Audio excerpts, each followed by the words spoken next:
Bab 636 tidak akan bisa kembali.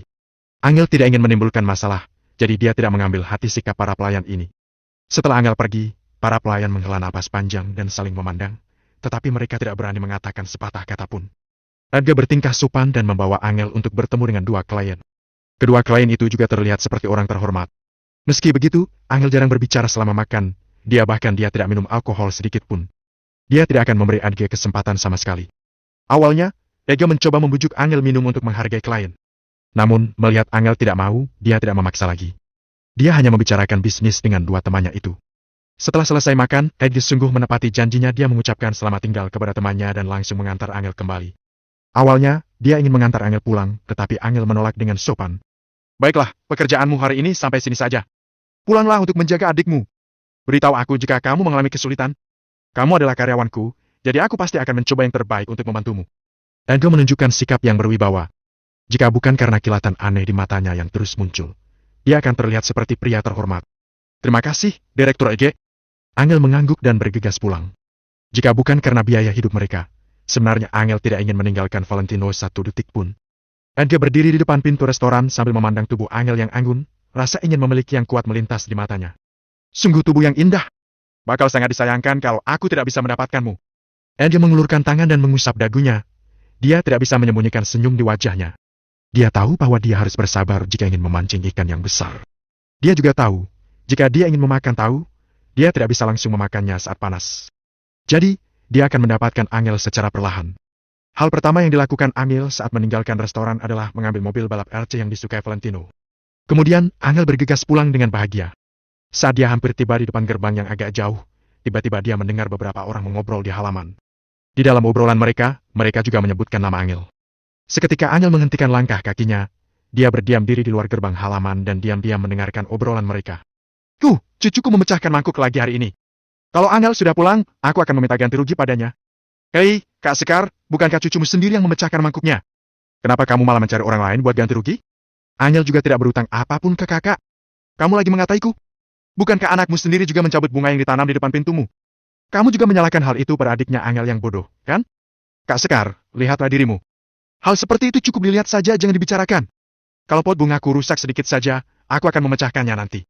Kemudian, aku akan memberitahu Angel bahwa adiknya yang bodoh itu yang melakukannya. Mendengar hal tersebut, beberapa orang tertawa. Dari nada suara mereka tampak sangat bangga melakukan hal seperti itu. Meskipun segala sesuatunya tidak pasti, tetapi pepatah yang mengatakan bahwa orang jahat berasal dari lingkungan yang buruk, sepertinya cukup masuk akal. Di zona pengembangan ini, ekonominya tidak terlalu bagus, orang-orang ini sangat jauh dari kata sederhana dan jujur. Angel membuka gerbang dan masuk dengan wajah yang murung. Semua orang tercengang dan pura-pura batuk. Mereka langsung menyiku orang-orang di sebelah mereka agar mereka berhenti bicara. Tak satu pun dari mereka yang menyangka bahwa Angel akan pulang kerja begitu cepat hari ini. Bahkan jika Angel tahu apa yang mereka bicarakan, mereka juga tahu bahwa Angel tidak akan bisa melakukan apapun pada mereka. Jadi, mereka tidak takut sama sekali. Namun, rencana untuk menjebak orang lain dan malah terdengar oleh orang yang bersangkutan, sepertinya terlalu memalukan. Angel berjalan masuk ke halaman. Dia hanya diam dan bergegas berjalan ke rumahnya dengan barang bawaannya. Meskipun dia tahu bahwa mereka telah menjebak Valentino, Angel hanya bisa bertahan agar tidak menimbulkan masalah. Hanya saja, Angel tetap merasa sedih. Jadi, dia telah salah paham pada Valentino sebelumnya. Sebelumnya, setiap kali seseorang mengadu kepada Angel, mereka akan meminta ganti rugi kepada Angel. Kemudian, Angel akan menyuruh Valentino untuk patuh dan tidak merusak barang orang lain lagi. Valentino mengatakan bahwa dia tidak melakukannya, tetapi Angel tidak percaya padanya. Sekarang, ternyata Valentino memang tidak melakukannya. Dia benar-benar mengingat apa yang dikatakan Angel. Ternyata, tetangganya yang baik ini melakukan segala cara untuk menjebaknya. Mereka menyalahkan Valentino atas semua kesalahan yang dilakukan oleh anak-anak mereka. Di mata mereka, Valentino itu bodoh dan sangat cocok untuk menanggung kesalahan anak-anak mereka. Namun, tidak masalah. Mulai hari ini, semuanya akan berubah menjadi lebih baik. Tunggu setelah uangnya sudah cukup banyak di tabungannya, maka dia akan membawa Valentino ke tempat yang lebih baik untuk tinggal dan menjauh dari tempat seperti mereka. Dengan lembut Angel membuka pintu dan melihat ke dalam ruangan. Tino, kamu di mana? Lihat apa yang aku bawa untukmu. Angel berteriak memanggilnya, tetapi dia tidak melihat Valentino. Jantung Angel berdegup kencang. Dia bergegas berkeliling ruangan untuk mencarinya. Ketika Angel mendengar sesuatu di dapur, dia bergegas ke dapur. Melihat apa yang terjadi di dapur, Angel sontak membelalakan matanya. Saat ini, Valentino sedang memotong kentang satu persatu, layaknya orang normal. Ekspresi serius di wajahnya dan gerakannya yang terampil mengingatkan Angel pada saat Valentino memasak di rumah keluarga Kusuma. Melihat punggung Valentino, Angel tidak berani membuat suara dan air mata perlahan jatuh di pipinya. Jika dia punya pilihan, dia lebih suka kembali ke masa itu, di mana dia lebih suka Valentino yang tidak mengenal begitu banyak orang besar di kota Neo. Dia lebih suka Valentino yang bukan ketua asosiasi Valentino Empire. Dia juga lebih suka Valentino yang tidak berguna di mata orang lain. Jika dia bisa kembali ke masa itu, dia tidak akan pernah memperlakukan Valentino dengan dingin lagi. Dia juga tidak akan pernah memperlakukannya dengan sikap yang sama seperti sebelumnya. Namun, Angel tahu bahwa dia tidak akan bisa kembali ke masa itu. Bahkan keahlian Valentino dalam memotong sayuran saat ini hanyalah instingnya saja. Tino! Angel menyeka air matanya dan memanggilnya sambil tersenyum. Valentino tertegun, kemudian dengan lembut meletakkan semua yang ada di tangannya dan berbalik dengan linglung. Angel menyadari, kondisi Valentino yang seperti ini semakin sering muncul akhir-akhir ini. Terkadang, ketika Valentino bermain dengan mainannya, dia akan berbicara sendiri tanpa dia sadari. Angel tidak tahu apakah ini adalah hal yang baik atau buruk, tapi dia tidak berani membawa Valentino ke rumah sakit untuk diperiksa. Angel, kamu sudah pulang? Yang di tanganmu itu? Ketika Valentino melihat apa yang dibawa Angel dengan jelas, ekspresi linglung di wajah Valentino menghilang dalam sekejap. Saat ini, wajahnya dipenuhi dengan kegembiraan. Wow! Mobil balap remote control, mobil balap redku. Valentino segera menghampiri Angel. Dia sangat bersemangat dan mengambil kotak mainannya. Dia bahagia seperti anak kecil sungguhan. Apa Tino menyukainya? Aku sudah bilang, aku akan melakukan apa yang sudah kujanjikan padamu. Melihat Valentino begitu bahagia, Angel merasa bahwa apapun yang dia lakukan tidak sia-sia. Senangnya! Aku suka! Valentino memeluk Angel dan mencium wajahnya beberapa kali, membuat wajah Angel dipenuhi dengan air liurnya. Angel tidak tahu harus tertawa atau menangis, tetapi dia tidak jijik sama sekali. Bab 637 Pelakor. Mereka berdua berjongkok di lantai, Angel membantu Valentino memasang baterai, lalu menyerahkan remote kepada Valentino. Valentino terlihat bersemangat, dia mengendalikan mobil balap resnya mengelilingi seluruh ruangan. Pelan sedikit, jangan sampai menabrak dinding, nanti dindingnya rusak. Angel menggenggam tangan Valentino dan ikut bermain. Senangnya, Angel sangat baik. Valentino bermain dengan asik sambil berteriak kegirangan. Suasana bahagia yang jarang ada memenuhi ruangan kecil ini. Beberapa hari selanjutnya, Angel memiliki banyak waktu luang. Terkadang Eddie akan memanggilnya untuk bertemu klien. Paling lama 2 jam dia sudah boleh pulang, sisa waktu yang ada akan diserahkan sepenuhnya kepada Angel sendiri. Terkadang, dalam sehari, Eddie tidak meminta Angel melakukan apapun. Jadi, Angel punya banyak waktu yang bisa digunakan untuk menemani Valentino. Kewaspadaan dalam hati Angel kepada Eddie secara perlahan semakin berkurang. Hari ini, Angel kembali menghadiri sebuah jamuan makan bersama Edgar. Setelah itu dia baru pulang ke rumah. Valentino, cuaca hari ini lumayan bagus. Aku bawa kamu jalan-jalan, ya? Tanya Angel pada Valentino sambil tersenyum. Mau. Valentino terus menganggukkan kepala. Dia sudah kesal karena diam di rumah terus. Aku mau bawa mobil LC dan pergi bermain ke alun-alun. Valentino sangat sayang pada mobil LC ini. Dia memeluk mobil mainan ini dengan erat. Oke, kita pergi main ke alun-alun. Angel tersenyum sembari menganggukkan kepala.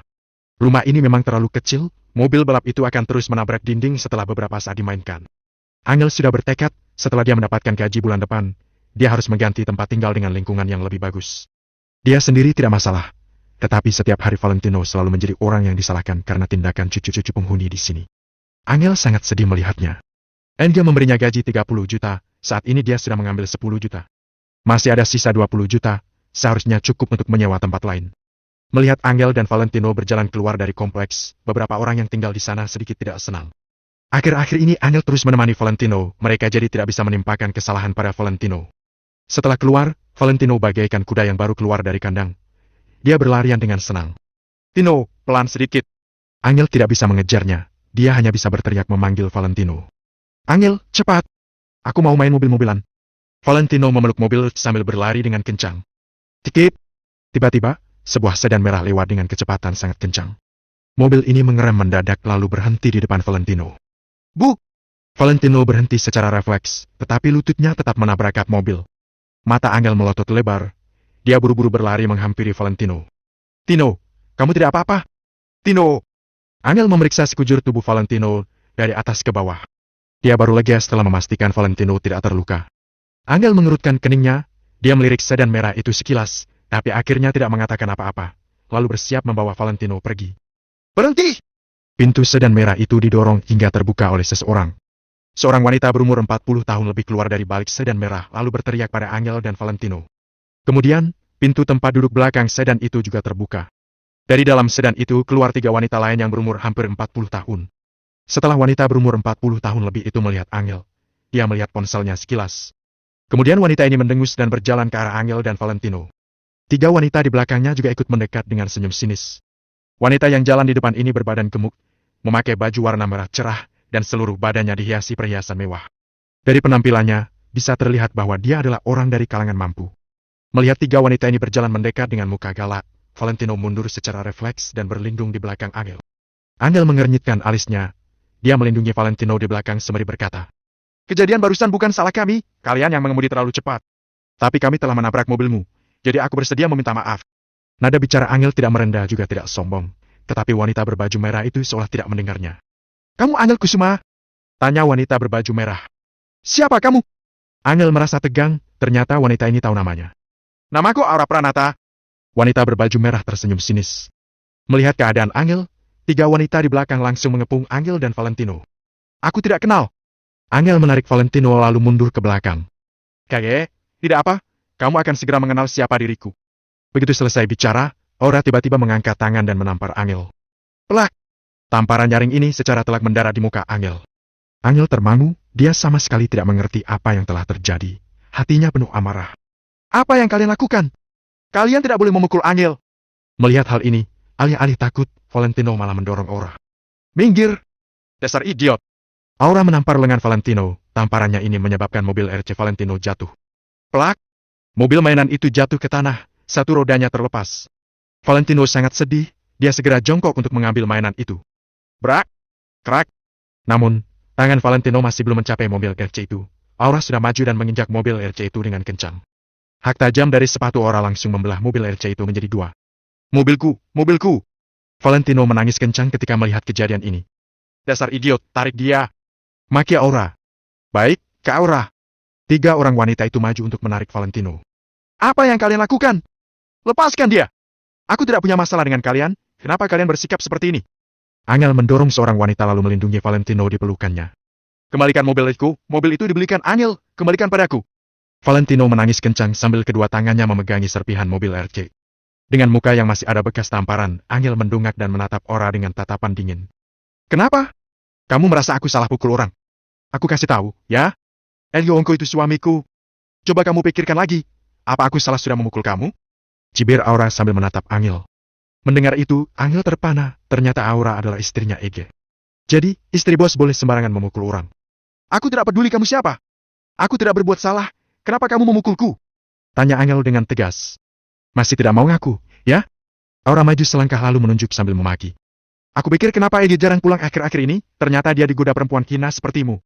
Kalau tidak menyuruh orang untuk mengikuti Ege, aku tidak akan tahu keberadaanmu. Katakan, mau apa kamu keluar bersama suamiku setiap hari? Kamu sudah menggoda suamiku, apa salah aku memukulmu?" Aura semakin marah, dia maju dan bersiap-siap menampar Angel lagi. Bab 638 Orang Gila. Angel mengelak dan berkata, "Aku tidak melakukannya. Direktur Ege mempekerjakan aku menjadi asistennya. Aku hanya pergi menemui klien dan makan siang bersamanya. Tidak usah menjelaskannya padaku. Aku hanya percaya pada apa yang aku lihat dengan mata kepalaku sendiri." Selesai berbicara, Aura menendang mobil RC yang sudah hancur berkeping-keping itu, lalu menjambak rambut Angel dan kembali menamparnya. "Semuanya, kita telanjangi saja pelakor ini, biar dia merangkak pulang ke rumah dengan telanjang. Berani menjadi pelakor berarti sudah tidak punya malu, kita juga tidak perlu memberinya muka." Begitu Aura selesai bicara, 3 wanita lain langsung mengepung dan mengulurkan tangan untuk menarik baju Angel. "Kalian tidak boleh memukul Angel, kalian jahat." Valentino tiba-tiba berdiri dan mendorong Aura dengan sekuat tenaga. Aduh! Karena tidak ada persiapan, Aura terjungkal ke tanah oleh dorongan Valentino. "Kuat juga tenagamu, dasar idiot. Hari ini aku akan memberimu pelajaran." Aura sangat kesal. Dia bangun lalu mengulurkan tangan untuk memukul tubuh Valentino. 3 wanita yang lain ikut-ikutan memukul dan menendang Valentino. Dipukuli seperti itu oleh 4 wanita, Valentino jongkok sambil menutupi kepalanya. Tino! Melihat ini, Angel merasa lebih sakit daripada dirinya yang dipukuli. Air matanya mengalir deras bagai hujan. Dia berlari mendekat dan langsung menarik seorang wanita. Kemudian menggunakan tubuhnya sendiri untuk melindungi Valentino. "Bu! Pelak!" Tenaga Aura dan beberapa wanita itu sangat kencang, mereka tidak peduli siapa yang ada di bawah, dan hanya terus memukuli Angel. Rasa sakit menjalar di tubuh Angel, tetapi dia tetap bertahan sambil melindungi tubuh Valentino. Entah sejak kapan di sekeliling mereka sudah berkumpul banyak orang. Semuanya hanya menunjuk-nunjuk tetapi tidak ada yang datang untuk melerai. Aura dan beberapa wanita itu tidak hanya memukuli dan menendang Angel, mereka juga terus menjambak rambut Angel. Angel bersimbah air mata sambil melindungi Valentino dengan erat. Ah, jangan pukul dia. Valentino tiba-tiba berteriak dengan marah dan berdiri. Kalian semua pantas mati. Begitu Valentino mengucapkan kata ini, matanya langsung memerah. Bagaikan iblis yang keluar dari neraka, membuat orang yang melihatnya merasa gentar. Angel beserta Aura dan 3 temannya kaget melihat tampang Valentino. Kalian semua pantas mati. Seperti sudah gila, Valentino menjambak rambut Aura lalu menampar wanita itu dengan kencang. Pelak! Satu tamparan itu mengenai muka gemuk Aura. Aura belum sempat berteriak, Valentino sudah menamparnya lagi hingga hidungnya berdarah tanpa henti. Semuanya pantas mati. Sepasang mata Valentino sangat merah, dia berteriak sambil mengayunkan tinjunya. Tinju ini langsung menghantam batang hidung Aura, akibatnya hidung Aura jadi patah. Eh! Aura terus berteriak, lubang hidungnya sontak menyemburkan darah. Aku bunuh kamu. Valentino mendorong Aura hingga jatuh, lalu memungut sebuah batu bata yang ada di pinggir. Valentino mengangkat batu bata itu tanpa ragu lalu dipukulnya ke kepala Aura. Bu! Pandangan Aura menjadi buram dan kepalanya berdarah karena hantaman bata itu. Angel dan 3 wanita yang dibawa Aura, serta belasan orang yang menonton di pinggir terkejut melihat situasi ini. Saat ini, Valentino tidak terlihat seperti idiot, tapi lebih seperti orang gila. Betul, dia adalah orang gila. Orang gila yang memiliki sepasang mata merah dan memukul orang tanpa pandang bulu. Terlihat Valentino menarik lengan kanan Aura sambil ditekan ke tanah, lalu Valentino menginjak lengan itu dengan kakinya. Tangan yang diinjak ini adalah tangan yang dipakai Aura untuk menampar Angel. Aku bunuh kamu. Valentino bergumam lagi lalu mengangkat batu bata di tangannya tinggi-tinggi, kemudian dipukulnya ke telapak tangan kanan Aura. Pelak! Telapak tangan Aura sampai berubah bentuk karena tulangnya patah. Au! Suara lolongan Aura yang kesakitan terdengar hingga jauh. Sedangkan Valentino seperti sudah gila, dia mengangkat batu bata itu lalu dipukulnya lagi ke telapak tangan Aura. Pelak! Pelak! Satu demi satu suara pukulan batu bata yang kencang itu, seperti menusuk hati semua orang, membuat orang-orang yang melihat ketakutan. Tidak sampai 10 menit, telapak tangan Aura sudah hancur dan tidak berbentuk. Di tengah proses ini, Aura menjerit tanpa henti. Dia ingin melawan, tapi tidak bisa. Saat ini, Valentino bagaikan orang gila dengan tenaga tanpa batas. Dia lebih mirip seperti monster, kondisi ini membuat Aura tidak berani melawan. Tolong! Tolong aku! Teriak Aura. 3 wanita lain barulah beraksi, mereka segera mendekat untuk menarik Valentino. Valentino tiba-tiba berdiri dan berbalik badan dengan sangat cepat, dia lalu mengayunkan batu bata di tangannya. Bu! Bu! Batu bata itu mengenai kepala 2 wanita yang ada hingga kepala mereka berdarah. Kalian semua pantas mati! Aku bunuh kalian! Valentino menatap 3 wanita itu lekat-lekat sambil melangkah maju ke depan. Tino! Jangan pukul lagi, kalau diteruskan akan ada yang mati. Angel segera maju untuk menarik Valentino. Dengan sepasang mata yang memerah, Valentino berbalik, dia mengangkat batu bata di tangannya, siap untuk dipukulkan ke Angel. Sepasang mata merah itu dingin dan tak berperasaan, gerakan tangannya juga tidak ada keraguan sedikit pun. Tino, aku Angel! Teriak Angel tanpa menghindar. Wush! Gerakan Valentino terhenti. Batu bata itu hanya berjarak 5 cm dari muka Angel. Angel! Valentino bergumam, batu bata di tangannya terlepas, warna merah di matanya juga perlahan memudar. Aura dan 3 temannya memanfaatkan kesempatan ini untuk bangun dan berlari ke sedan merah. Orang gila! Dasar orang gila! Kalian tunggu saja. Setelah sembuh, aku akan menyiksa kalian sampai mati. Sambil memaki, Aura dengan cepat menyalakan mobil dan melesat ke rumah sakit. Tino! Angel memeluk Valentino dengan erat, air mata kembali meluap dari matanya. Meski Valentino sudah menjadi seperti ini, dia masih tidak lupa untuk melindungi Angel. Melindungi Angel seperti sudah menjadi naluri Valentino. Naluri ini terukir dalam-dalam di tulangnya. Bagaimana mungkin Angel tidak terharu, bagaimana Angel bisa mengendalikan perasaannya? Angel, jangan nangis! Warna merah di mata Valentino perlahan memudar, bahkan sudah menghilang tanpa jejak. Tangannya pelan-pelan menepuk punggung Angel. Melihat keadaan ini, ada juga orang-orang di sekitar yang menghela napas panjang. Seorang gadis yang sebatang kara, tapi masih harus menjaga adiknya yang bodoh, memang sangat kasihan. Jadi, orang-orang yang berkerumun juga tidak lagi menertawakan, semuanya diam-diam meninggalkan tempat itu. Angel memeluk Valentino dengan erat, seperti memeluk seluruh dunianya yang tidak berani dia lepaskan. Dalam hati Angel ada rasa sesal, ada rasa terharu, ada rasa kasihan pada Valentino, segala macam perasaan campur aduk. Setelah warna merah di mata Valentino menghilang sepenuhnya, dia kembali lagi seperti anak kecil, tangannya terus menepuk punggung Angel tanpa henti. Bab 639 tidak bisa kemana-mana. Setelah beberapa lama, Angel menghentikan tangisannya. Kedua tangannya bersandar di bahu Valentino, sambil menatap Valentino dengan sepasang matanya yang merah dan bengkak. Valentino mengelus muka Angel perlahan sembari bertanya. Angel, sakit? Angel tidak sakit. Tidak sakit. Angel sangat senang. Tino sudah bisa melindungi Angel, kata Angel dengan serius. Kemudian Angel dan Valentino memungut serpihan mobil dan mengumpulkannya di satu tempat. Melihat mobil RT yang sudah diinjak sampai hancur, air mata Valentino pun mengalir deras. Namun, dia sangat pengertian. Dia tidak menyalahkan Angel karena hal ini. Itu sebabnya dia hanya menangis dengan kepala tertunduk. Ini adalah kado yang dibelikan Angel. Mereka semuanya orang jahat, gumam Valentino. Tino, nanti Angel belikan lagi untuk Tino. Kita beli yang lebih banyak lagi. Angel segera membujuk Valentino. Namun, dalam hatinya muncul kecemasan yang mendalam. Tadinya Angel masih berpikir, setelah menjadi asisten Ege selama beberapa bulan dan uangnya sudah cukup, dia akan membawa Valentino untuk mencari tempat tinggal dengan lingkungan yang lebih bagus. Mungkin tidak perlu sampai beberapa bulan, 1 bulan juga sudah cukup. Dia juga harus mencari pekerjaan baru, asalkan ada sedikit uang di tangan untuk menyokong pengeluaran sehari-hari mereka. Dia akan punya waktu untuk mencari kerja. Namun, setelah keributan yang dibuat Aura hari ini, pekerjaan ini sudah pasti tidak bisa dilanjutkan lagi. Hal yang paling ditakuti Angel adalah Aura memilih untuk melapor polisi. Kalau begitu, identitas dia dan Valentino akan terungkap. Namun dilihat dari penampilan Aura, sepertinya dia akan menyelesaikan masalah ini sendiri. Tidak peduli cara apapun yang dipilih Aura, Angel tidak akan bisa menanggungnya. Jadi, untuk sementara ini lebih baik dia menghindari Aura saja. Tino, hari ini juga kita pindah. Angel berbicara sampai setengah lalu tiba-tiba berhenti. Perlu uang untuk berganti tempat tinggal. Tidak punya uang, maka tidak bisa kemana-mana.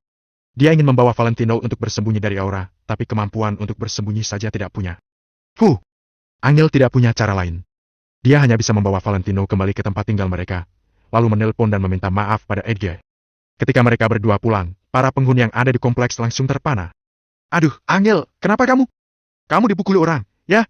Tanya seorang wanita parubaya dengan kaget, sama sekali tidak terlihat ada kekhawatiran di mukanya. Beberapa orang di sekitar juga hanya sedikit kaget, mereka seperti sedang melihat sebuah lelucon. Tadi jatuh ketika di luar.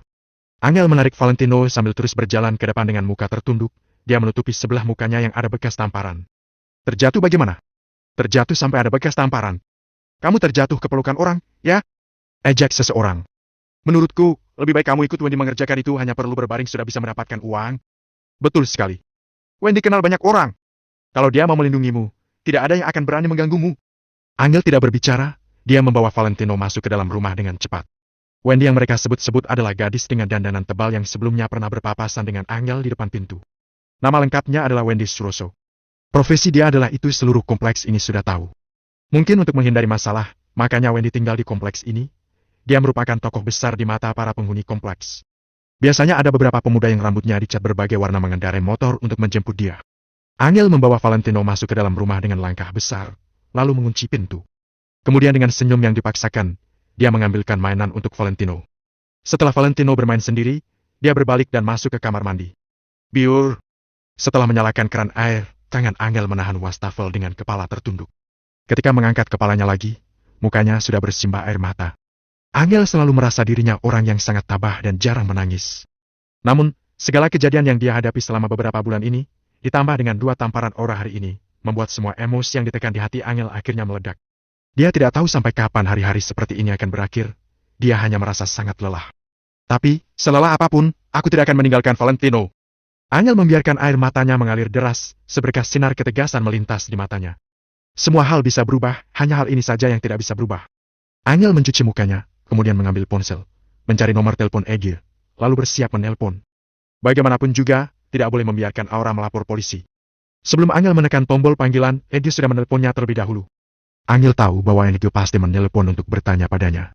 Benar saja, begitu Angel menerima telepon, suara Ege yang rendah sudah terdengar di balik telepon. Angel, adikmu sudah memukul istriku. Angel terpana sejenak, dia tahu hal ini tidak dapat dihindari. Dia hanya bisa menjawab. Angel menjelaskan kepada Ege. Direktur Ege, istrimu yang datang memukulku duluan. Adikku tidak tega melihatku dipukul. Itu sebabnya dia memukul istrimu. Tidak usah banyak bicara. Telapak tangan istriku patah, kepalanya mengalami trauma ringan. Coba katakan, bagaimana kamu akan membereskan masalah ini? Ege menyela kata-kata Angel dengan marah. Kami bisa mengganti uang, biar kami yang bayar biaya pengobatannya. Jawab Angel setelah terdiam sebentar. Kalian yang bayar? Biaya pengobatannya saja 116 juta, apa kalian mampu bayar? Aku kasih tahu kamu, ya. Kalaupun aku memberimu gaji 3 bulan kepadamu terlebih dahulu, kamu tetap tidak bisa membayarnya. Kamu pikir setelah memukuli orang, tinggal bayar sedikit uang lalu selesai. Kamu juga tahu aku tidak kekurangan uang. Sangat gampang untuk menyelesaikan masalah ini. Aku akan membawa adikmu ke polisi, atau aku selesaikan dengan caraku sendiri. Nada bicara Edge sangat dingin, di dalamnya juga mengandung ancaman. Angel langsung tegang. Edge mengenal banyak orang di bidang ini, dia adalah preman lokal dengan kemampuan nyata. Kalau sampai dia membawa orang untuk mencari Valentino, entah akan seperti apa hasilnya. Tentu saja tidak boleh membiarkan dia melapor polisi. Direktur Edge, tolong berikan kesempatan padaku, ini hanya salah paham. Kalau Bapak bersedia menerima permintaan maaf dari kami, aku akan memikirkan cara untuk mengembalikan biaya pengobatan. Kemudian aku akan membawa adikku meninggalkan tempat ini. Kami tidak akan mengganggu kehidupan Bapak dan juga istri Bapak. Angel berbicara dengan nada memohon. Mendengar kata-kata Angel, Eddie yang ada di seberang telepon justru terdiam. Angel akan pergi. Kepergian Angel bukanlah hasil yang dia inginkan. Tujuan dia menelpon kemari bukan hanya karena hal ini. Begini, kamu juga sudah mengikutiku beberapa lama. Kamu tahu aku orang seperti apa? Kalian tidak akan bisa membayar uang 100 juta ini dalam waktu singkat. Aku bisa memberikan kalian waktu untuk mengumpulkan uang. Kata Edge dengan perlahan. Baik, terima kasih, Direktur Edge. Mendengar ini, Angel merasa lega. Tapi, tetap saja perlu untuk meminta maaf secara langsung, kan? Besok, bawalah adikmu sekalian ke depan hotel untuk meminta maaf secara langsung kepada istriku. Mendengar kata-kata Edge, Angel tidak berpikir terlalu banyak, dia langsung mengangguk setuju. Edge yang ada di seberang telepon menutup telepon. Dia tersenyum licik dengan menampakkan 2 gigi emasnya. Bab 640 Jalan Buntu. Angel, kamu tidak akan bisa melarikan diri dariku. Edge tersenyum lebar dengan penuh arti. Dia mengambil sebatang rokok, menyalakannya, kemudian mengisapnya. Semakin dia mengisap rokok, dia merasa semakin senang. Dia sejak awal sudah membuang Ora ke tempat yang jauh. Kak Ega, Anda tidak pergi melihat Kak Ipar? Tanya seorang pemuda. Untuk apa? Dia hanya seorang nenek-nenek yang mukanya mirip dengan babi. Aku merasa kesal saat melihatnya. Jawab Edga sambil mengerutkan alisnya. Melihat wanita jalang seperti Aura tidak seenak melihat Angel. Aku sudah bilang, aku pasti akan melampiaskan amarahnya untuknya. Jadi, kamu membantuku mengawasinya. Jangan biarkan dia mencari masalah dengan Angel. Setidaknya jangan pergi mencarinya untuk beberapa hari ini. Edga lagi-lagi tertawa, wajahnya tampak sangat tidak sabar. Pada malam hari, ketika Angel baru membacakan dongeng untuk menidurkan Valentino, ada orang yang mengetuk pintu. Angel langsung bangun, dia merasa sedikit takut untuk melihat pintu. Tangannya meraba-raba tempat tidur, kemudian dia menarik sebuah pisau dapur. Ketika Angel baru membawa Valentino pindah kemari, ada beberapa pria bujang di perumahan. Tengah-tengah malam, mereka bisa mengetuk kamar pintu Angel. Namun, Angel tidak pernah membuka pintu itu. Beberapa pria tahu kalau Angel bukan wanita seperti itu, jadi mereka pun menyerah. Akan tetapi, ada beberapa yang bernyali besar ingin membuka paksa pintu kamar Angel. Malam itu, Angel hampir menikam orang itu. Ketika Valentino tidak bisa melindungi dirinya, Angel hanya bisa menggunakan seluruh cara untuk melindungi dirinya sendiri dan Valentino. Lalu, setelah Wendy memberi perintah, tidak ada orang yang berani bermacam-macam dengan Angel lagi. Kalau tidak, dengan kecantikan Angel, tidak tahu berapa banyak bencana yang akan terjadi. Tangan Angel gemetaran, dia perlahan-lahan mengangkat pisau dapur dari bawah tempat tidur. Matanya yang lebar terpaku pada pintu kamar dan Angel tidak berani mengeluarkan suara sedikit pun. Tok, tok, tok. Angel awalnya mengira kalau dirinya tidak mengeluarkan suara apapun, orang yang mengetuk pintu akan pergi setelah beberapa saat. Akan tetapi, 3 menit sudah berlalu, orang yang di luar pintu masih juga belum pergi. Angel menarik napas dalam-dalam, kemudian dia bertanya. Siapa? Dari luar pintu, terdengar suara perempuan yang menjawab. Wendy. Angel tercengang, kenapa Wendy kemari? Setelah ragu-ragu, Angel tetap tidak berani untuk membuka pintu. Buka pintu? Hanya ada aku seorang. Ada yang ingin kubicarakan denganmu, kata Wendy dengan datar. Angel terdiam sejenak, kemudian dia menjawab dengan berani. Aku sudah mau tidur. Kalau ada apa-apa, kita bicarakan saja besok. Setelah mendengar ucapan Angel, Wendy yang berada di luar pintu tiba-tiba tertawa sinis. Angel, seharusnya kamu mengerti kalau aku mau, meskipun aku membawa orang untuk mendobrak buka pintu kamarmu, tidak ada orang di perumahan ini yang berani menghalangiku. Perkataan Wendy membuat Angel tertegun untuk beberapa saat. Setelah itu, akhirnya Angel perlahan-lahan berdiri. Dia menarik lemari yang menghalangi pintu, kemudian membukakan pintu untuk Wendy. Wendy yang berada di luar sedang mengisap rokoknya dengan tenang. Dia benar-benar sendirian. Melihat Angel sudah membuka pintu kamar, Wendy langsung masuk ke dalam tanpa segan-segan. Oh, adikmu sudah tidur? Wendy tersenyum sinis, lalu berkata, sebenarnya, adikmu tampan juga.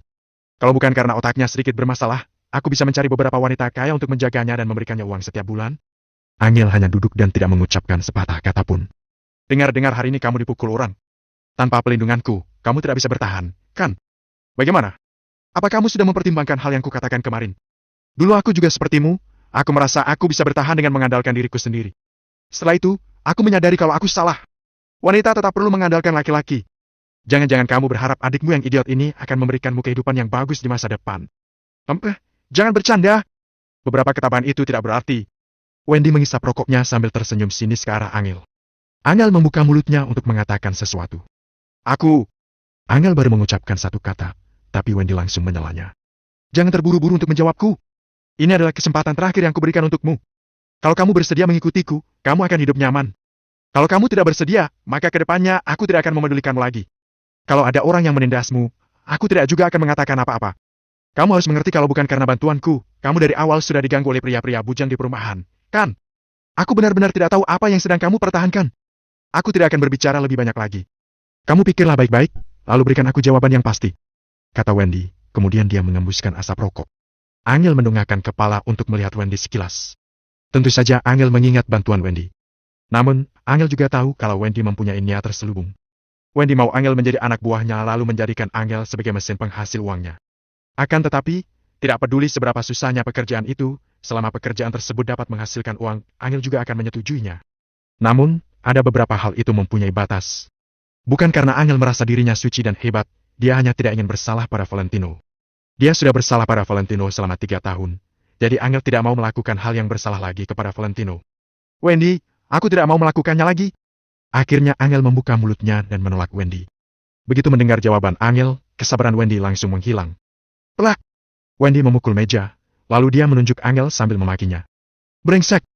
Angel, kamu benar-benar tidak tahu malu. Aku sudah beberapa kali mencarimu karena aku menghormatimu. Kamu benar-benar mengira aku sedang kekurangan anak buah?